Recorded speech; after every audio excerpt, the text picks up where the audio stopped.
pained that despite the fact that Indian Railways has provided 1,200 trains exclusively earmarked to run the Shramik special trains for our migrant laborers, to take them to their hometown, to take them to their home state so that they can go back to their near and dear ones, to their families. It pains me that several states are not giving permission for these Shramik special trains.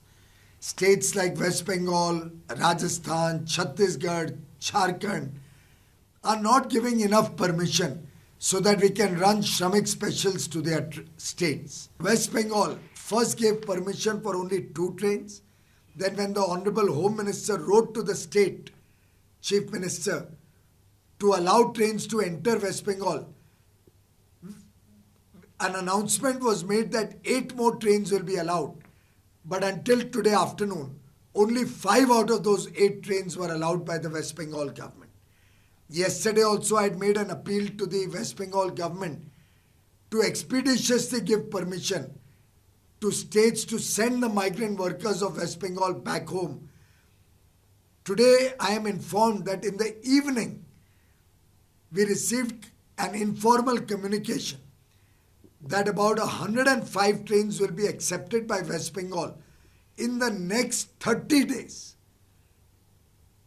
which means hardly 1.5 to 2 lakh migrant laborers can go back home to their state West Bengal from now until 15 June, in the next 30 days. There are over 30 to 40 lakhs, 50 lakhs people from West Bengal who want to go back home. What will happen to the rest of them? They will have to either walk back all the way to West Bengal or take a cycle or a bus or hitch onto a truck or walk on the tracks. Look at the colossal risk that lakhs and lakhs of laborers from West Bengal will have to suffer because the West Bengal government is not giving permission to these trains to enter West Bengal. I once again appeal to West Bengal. Instead of giving 105 trains in 30 days, please give permission for 105 trains every day.